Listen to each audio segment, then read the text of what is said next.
조안 리라는 사람이 있는데요. 그 사람이 쓴 책이 있어요. 사랑과 성공은 기다리지 않는다라는 책입니다. 거기에 나오는 이야기인데요.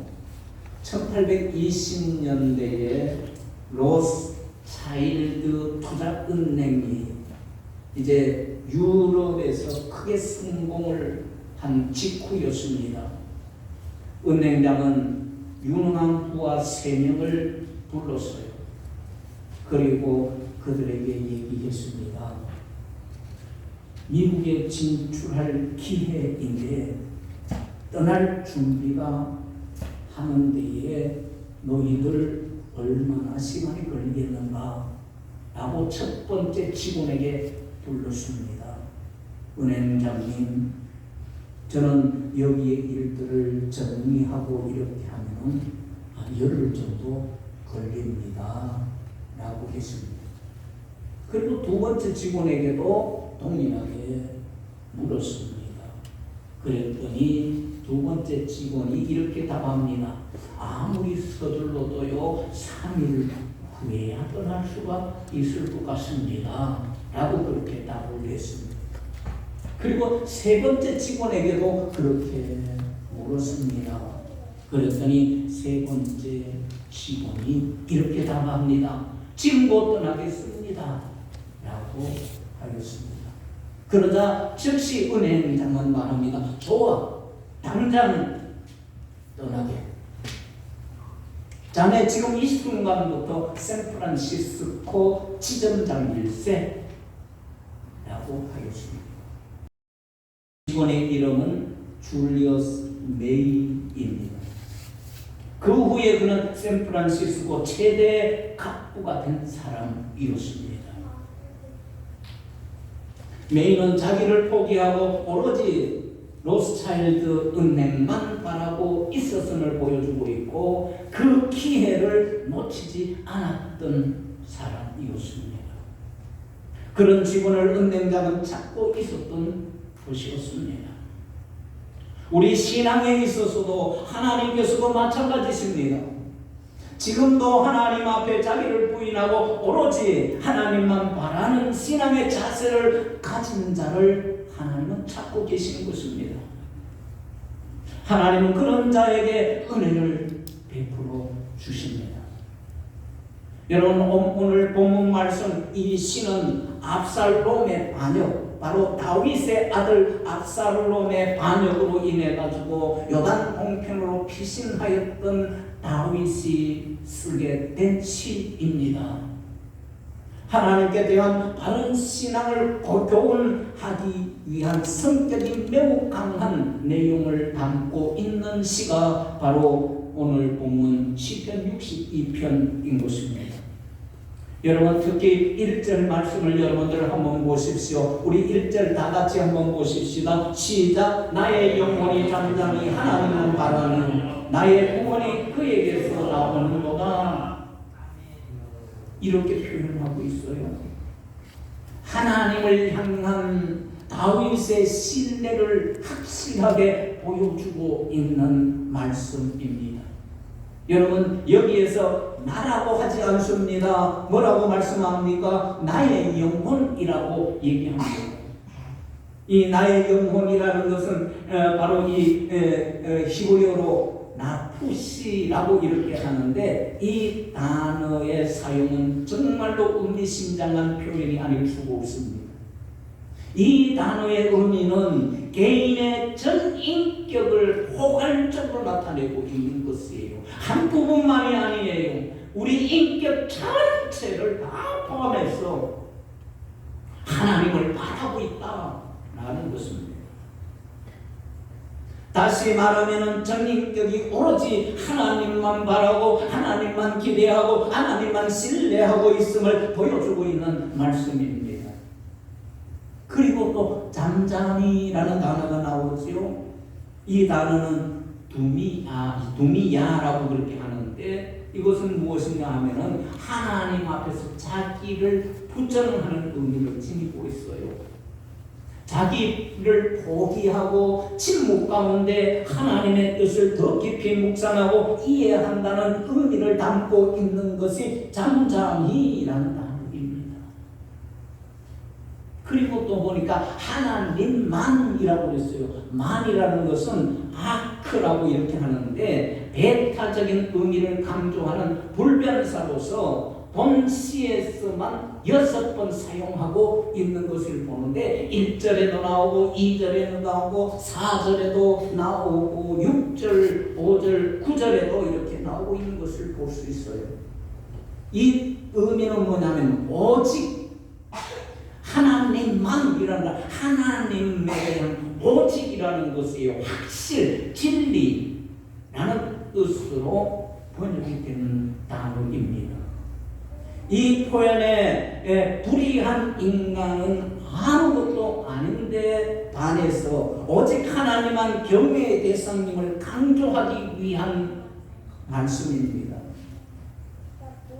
여기에 보니까 오직 확실히 자기를 부정하고 하나님께 대한 절대적인 신뢰를 가지고 그분을 바라며 기대하고 있는 말씀입니다. 그러므로 위기의 순간에도 자기 아들이 이제 왕자리를 탕찰해서 이제 자기 아버지를 쫓아내고 자기가 왕자리에 앉아서 이렇게 자기 아버지를 죽이려고 하는 이러한 위기 상황 속에 그의 아버지 다윗은 잠잠히 하나님만 바라는 사람이 진정한 하나님의 사람이다 라고 말씀하고 있는 거예요.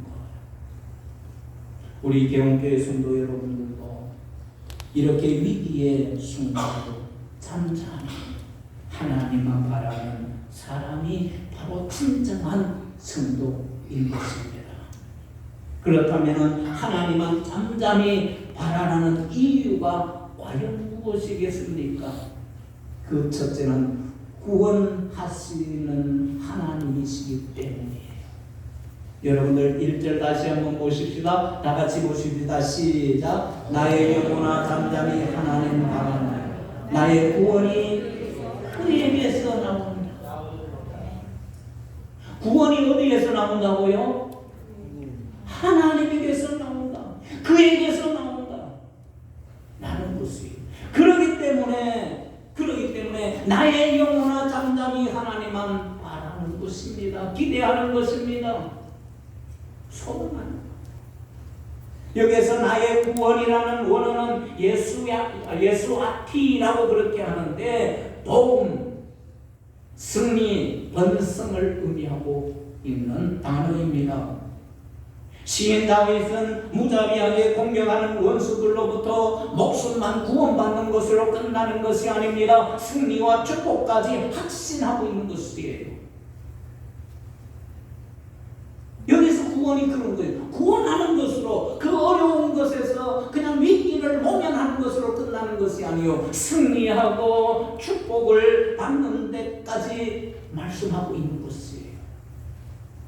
그러니까 절체절명의 위기 가운데서 오직 하나님만 바라보는 간절함과 진실함, 하나님이 베푸시는 구원에 대한 확신이 잘 드러나고 있는 말씀이에요. 모름지기 우리 성도들은 하나님만이 구원자이심을 믿음을 가질 수 있기를 주님의 이름을 축원합니다. 하나님 외에는 다른 그 자가 우리를 구원하지 않는 것이에요. 그 확실하고 분명한 그런 믿음을 가질 수 있기를 바랍니다. 믿음은 절대적인 것입니다. 나눌 수 있는 것도 아니에요. 세상을 주관하시는 하나님만이 유일한 그런 절대자이심을 믿으시기를 바랍니다. 그러므로 하나님만 구원자이심을 믿고 오직 하나님만 바라고 하나님만 기대할 수 있는 저와 여러분들이 되시기를 바랍니다. 그리고 위기 때마다 하나님께만 구원이 있음을 믿고 그 이름을 부를 수 있기를 바랍니다. 이틀 후면은 무슨 날이 되지요? 한국전쟁 74주년이 됩니다. 6.25 전쟁이죠. 1950년 6월 25일 새벽이었습니다. 북한군이 소련제 탱크를 앞세우고 파죽지세로 밀고 내려와 사흘 만에 서울을 함락하고 말았습니다. 7월 말에 낙동강까지 내려갔습니다. 당시 북한군 지휘관이 이렇게 증언을 합니다. 전쟁은 마치 방망이를 가지고 손뭉치를 치는 것과 같았다 그랬습니다.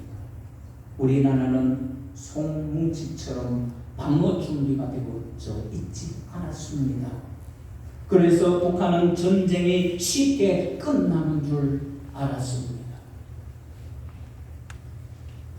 시알의 소리라는 그 자체를 창간하였고 남강 이승원 선생, 도산 안창호, 고단 조만식 장로 이분들의 큰 영향을 받았던 분이 계십니다. 바로 함석헌 교수인데요. 그분 책 가운데 보니까 이런 책이 있어요. 뜻으로 본 조선 역사라는 책입니다. 그때에 이 6.25 때에 이 일을 이렇게 수레하고 있는 것을 볼 수가 있습니다. 어찌하여 북한군이 그 큰 세력으로 낙동강을 넘지 못하였는지 음은지사 중음은지사다 라고 했습니다. 그러나 우리는 그 해답을 알고 있습니다. 전쟁은 하나님께 속한 것이요 구원은 오직 하나님의 손에 달려있기 때문입니다. 당시 대통령 이승만 장로는 최후 전략을 논의하는 가운데에 피난온 목사님들 부산 해운대로 불러 기도 부탁을 합니다. 우리 한국, 이 한국은 풍전등화와 같습니다. 목사님들, 지금은 장마철로 비가 많이 올 때입니다. 하지만 비가 오지 않아야 비행기가 떠서 낙동강 북한군 진지를 폭파할 수 있습니다. 그러나 장마가 되면 비행기가 뜨지 못하므로 북한군의 그 낙동강을 건너게 될 것입니다. 지금 이때 우리가 의지할 분은 하나님 한 분밖에 없으니 하나님께 목사님들 기도 들려주십시오. 그렇게 부탁을 합니다. 대통령의 강력한 부탁으로 그 자리에 모인 목사님들과 성도들이 함께 일주일 동안 금식과 철야를 하면서 간절히 기도하였습니다. 그 결과 장마철이었는데도 날씨가 맑아 비행기가 매일 낙동강 유역 북한군 진지에 융단 폭격을 할 수가 있었습니다. 이로 인해 북한군은 전의를 상실했고 주력 부대는 풍비박산이 되어버렸고 우리나라는 위기에서 벗어나 인천 상륙작전을 강행할 수가 있었다고 합니다. 하나님이 이 민족을 불쌍히 여겨주셨습니다. 기도를 드리고 구원해 주셨습니다. 구원은 오직 하나님의 손에 달려 있습니다. 라고 함석헌 교수는 그렇게 말을 했습니다. 사랑하는 성도 여러분, 우리의 위기의 순간에 나의 영혼아 잠잠히 하나님만 바라보니라. 하나님만이 구원의 하나님이시기 때문입니다. 그리고 두 번째는 소망의 하나님이시기 때문에 우리가 어떤 위기 가운데서도 나의 영혼아 잠잠히 하나님만 바라니라 라는 것입니다.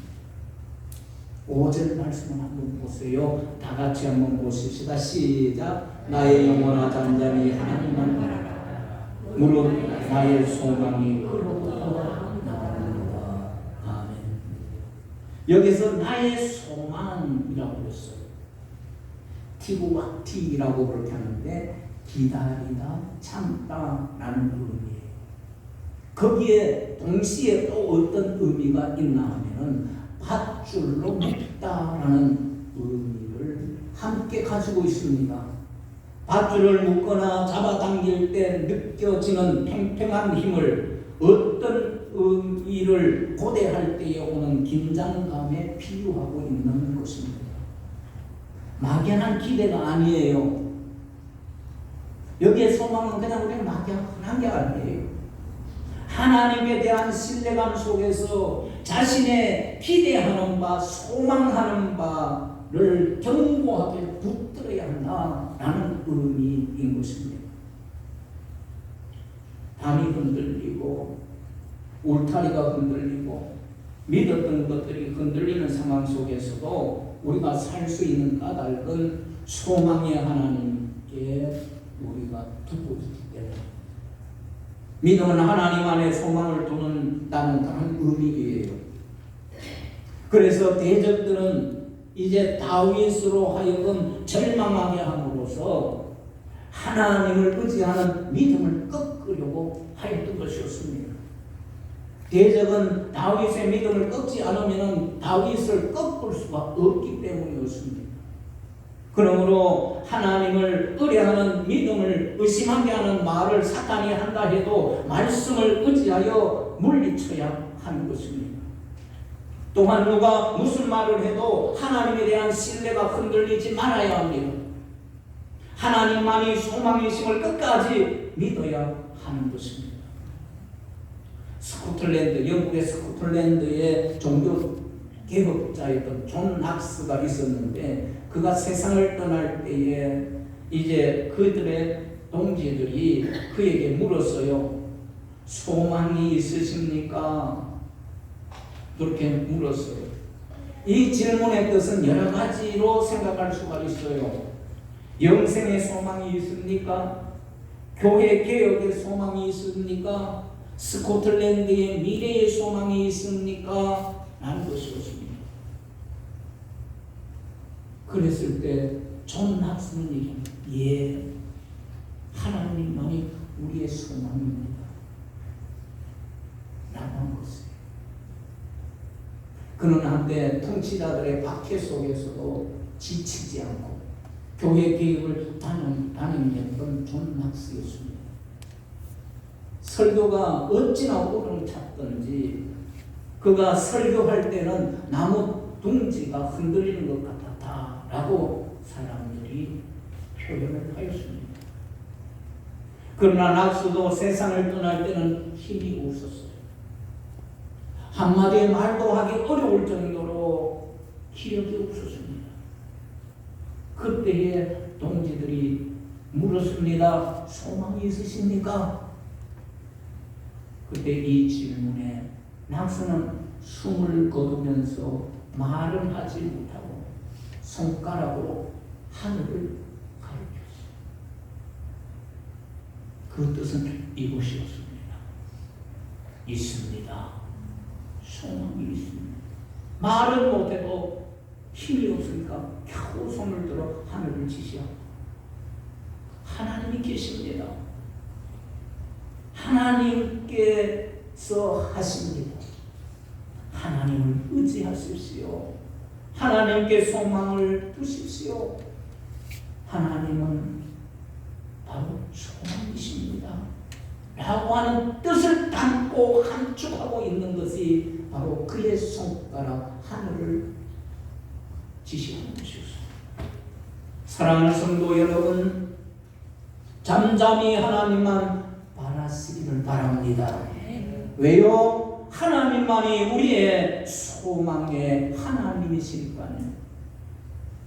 그리고 세 번째는 권능의 하나님이시기 때문에 11절입니다. 다 같이 보십시다. 시작. 하나님이 한두 번 하신 말씀을 내가 들었나니 권능은 하나님께 속하였다 하셨도다. 여기에 권능이라고 했어요. 오즈인데요, 견고하고 강한 힘을 뜻합니다. 모든 힘의 출처는 하나님께 있다고 말할 때에 바로 이 단어 오즈를 사용했어요. 그러므로 세상의 모든 힘과 권력의 주체는 오직 하나님께 있다는 것입니다. 시인 다윗이 하나님의 근거한 힘을 강조하는 것은 불신앙적인 인간들의 요구에 따라 권력의 기초를 다지려는 악한 자들을 단행하기 위한 것이었습니다. 그리고 헛된 권력을 믿고 소망할 때에 이것은 너무나도 헛된 것이고 잘못된 것이라고 가라키고 있는 것입니다. 가능한 원수들이 반역을 일으키고 권력을 행사하고 있지만 결코 하나님은 그것을 허락할 것이 아니므로 곧 쇠퇴하고 말 것이라고 확신하고 있는 것을 보여주고 있는 말씀이것입니다.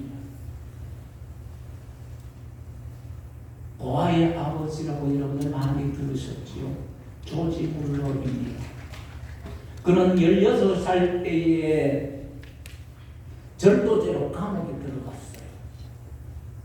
대학에 들어간 후에도 술과 여자와 도박으로 방탕한 생활을 하였던 사람이었습니다. 2차례의 무서운 질병을 앓기도 하였습니다.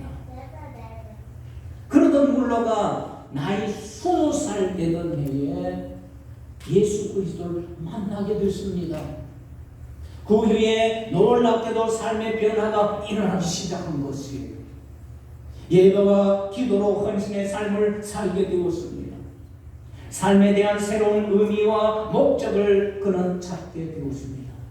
그래서 전 재산 13만 5천 달러의 돈을 불쌍한 고아들을 돕겠다고 그걸 내어놓고 사용했습니다. 애슐리에 고아원을 세워서 2,000명이 넘는 고아들을 양육하게 되었습니다.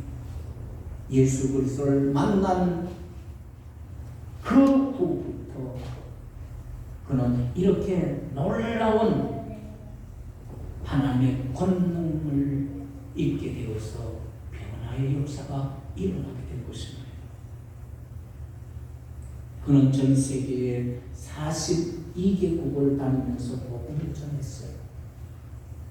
그는 93세를 일기로 세상을 떠날 때까지 300만 명들에게 복음을 전했습니다. 그리고 시편 68편 5절에 나오는 말씀, 하나님은 고아의 아버지라는 말씀을 근거로 해가지고 66년 동안 고아들을 돌보는 일을 하였어요. 그는 정부의 도움을 받지 않았습니다. 그러면서도 하루에 2,000명이 넘는 고아들에게 3끼씩 식사를 제공하였던 것입니다. 조지 물러는 생애를 통해서 5만 번 이상 기도의 응답을 받았고 그 일을 통해서 15만 고아들의 아버지라고 불리는 삶을 살 수가 있었습니다. 이것은 오직 놀라운 하나님의 능력이 아닐 수가 없었습니다. 그에게 인간적인 능력은 없었습니다. 그러나 하나님을 바라며 기도할 때마다 하나님이 주시는 권능을 통해서 이런 모든 일을 할 수가 있었다라고 얘기를 합니다. 사랑하는 성도 여러분, 하나님이 권능이심을 믿고 밀어닥치는 한란 가운데서도 잠잠히 하나님만 바라며 요동치 않기를 주님의 축원합니다. 왜요? 하나님이 권능의 하나님이시기 때문인 것입니다. 말씀을 맺겠습니다. 여러분 무엇을 주저하십니까? 하나님만 바라는 기회를 놓치지 않기를 바랍니다. 아직도 자기의 만족을 위해서 세상 것만 바라고 사십니까? 복된 삶을 위해 하나님만 바라고 사시기를 바랍니다. 하나님은 하나님만 바라는 사람을 오늘도 찾고 계십니다.